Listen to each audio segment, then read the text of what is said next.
Hey there YouTube lovers, my name's BB8 and today we are going to talk about Plusle and Minun spin-offs. I apologise for the lack of uploads recently. I have had a family problem, but I don't need to go in depth with it. So, let's get into it, shall we? So, Plusle and Minun would, in my opinion, would get a spin-off called Plusle and Minun Attack in the City, retailing for $59.99 USD and in the UK $49.99. This game will be best experienced on the Nintendo Switch Pro, but you could play this with the regular Switch as well, but the performance won't be as good on the regular Switch as on the Switch Pro. I apologise for this being rated 16, only because Marvel's Spider-Man and Marvel's Spider-Man Miles Morales, as well as the Avengers game, are all rated 16.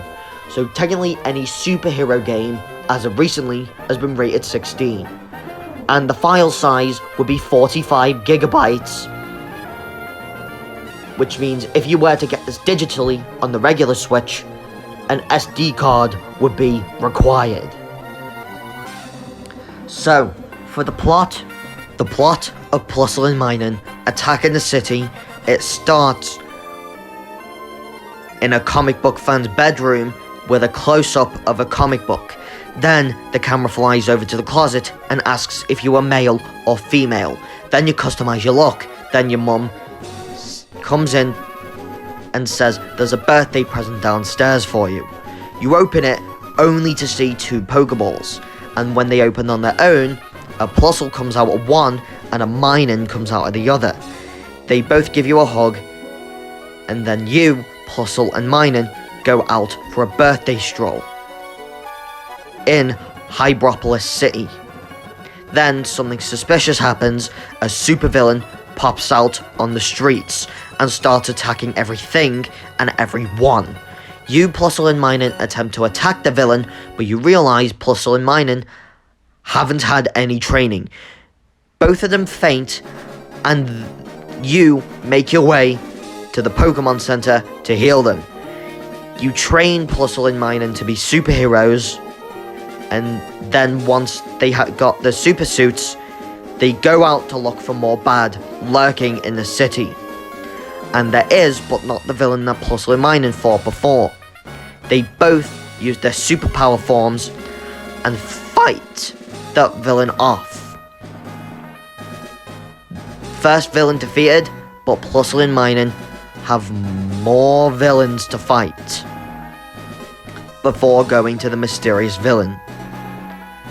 A couple of more villains later, you go and fight the villain identified as Electrical, having powers of both Plusle and Minun combined. But he is too strong to take down, so you head back to your bedroom to come up with a plan. Then you go fight Electrical. The city has been saved, but there is more villains to fight. Then the credits roll. So Hybropolis would be the city that Plusle and Minun Attack in the City takes place in. Taking place in the same city as Rhyme City from Detective Pikachu, but set about 50 odd miles away from Rhyme. Hybropolis is the setting of Plusle and Minun Attack in the City, being a hybrid of New York, San Francisco, London, Paris, and Tokyo, all having unique names and buildings in the styles of that city. So if you're in the Paris-inspired area, there would be buildings inspired by Paris. Your bedroom, this is where you start off the game, and you can come back anytime to use these features. You can come back to use the closet or the paint job for Plusle and Minun, and you can also get access to your comic book library as well. The comic books, these comic books are in game collectibles, either hidden throughout the city, or you can purchase them at the comic book store facility in Hybropolis City. You go back to your bedroom at any point in the game to read them, even though there's more ways you can get them as well.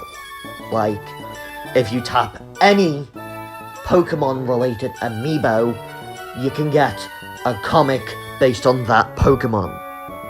Facilities are different places throughout the game, and they all have different purposes. Like paint job shop, for example, you can get custom paint jobs for Plusle and Minun regardless of what suit they're wearing. Each facility at least has one in each area, so no matter where you are in Hybropolis City, you can get access to the facility. So if you were in the Paris-inspired area, and there was only one paint job shop in the entire city, and that was in the New York-inspired area, at least there's one in each area, and that saves you a bit of time throughout the game. The comic book shop, you can only buy a limited amount of comics for your comic book library. The Pokemon Center it can work like it does in the games, where you can heal either Plusle or Minun. The clothes shop, where you can get clothes for your human character or suits for Plusle and Minun. And the arcade doesn't really do anything in the game, but works the way it does in Grand Theft Auto 5, where you can use in-game currency to use or play arcade games. The arcade games don't really do anything. It's just another fun way to do something in the game. And of course they could add a subway facility, allowing you to fast travel throughout the city. So if you needed to go to the Paris-based area and you were in the Tokyo-based area, that's where the subway facility could come to use. Team up and fight a crime with a friend.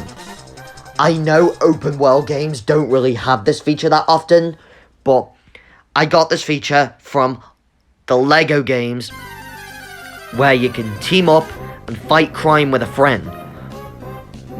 You can do this on the same console, but the same console, it would have to be split screen, and which means if player 1 was in the London-inspired area, but player 2 was in the San Francisco-inspired area, they could be anywhere in the city, but in split screen now. Local wireless, which means if I were to go to a friend's house, and that friend owned the game as well, that friend could help me stuck on the level that they've already played. And online could be a mode exclusive to Nintendo Switch Online users. Only because if I was in my house and I had a friend that lived 4 miles away and I was stuck at a certain level in the game, that could help at some point, because then you can invite your friend to help you on a certain level that you're stuck on. Impact on other games, well, whichever Smash Bros. Game's relevant, Plusle and Minun could be added as playable characters to represent the spin-offs, not the mainline Pokemon games. And the Pokemon games, you can get Superpower Plusle and Superpower Minun through the gifts page, similar to the way you can get Greninja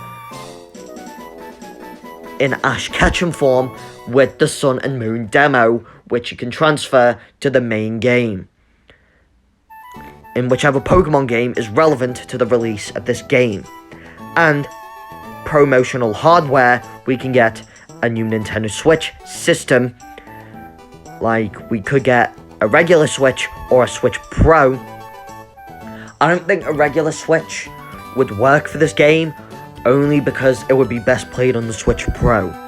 You would get a purple Nintendo Switch console with a superhero Plusle and Minun engraved to the dock, and a grip with Electrical engraved, as well as Joy-Cons with Plusle and Minun engraved.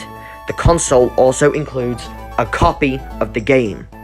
The Pro Controller, the grips, the buttons, and the analog stick would be red to match Plusle and Minun, and the shell would be purple to match Electrical. And as well, if we do get positive reviews from critics and audiences out of this game, a sequel could possibly happen. So guys, what did you think of my idea for a Plusle and Minun spin-off for the Pokemon series? Don't forget to subscribe to my channel, like this video, and turn your notifications on. Finally, don't forget to leave a comment when you've subscribed, and what spin-off would you like to see me talk about next? BB8 out.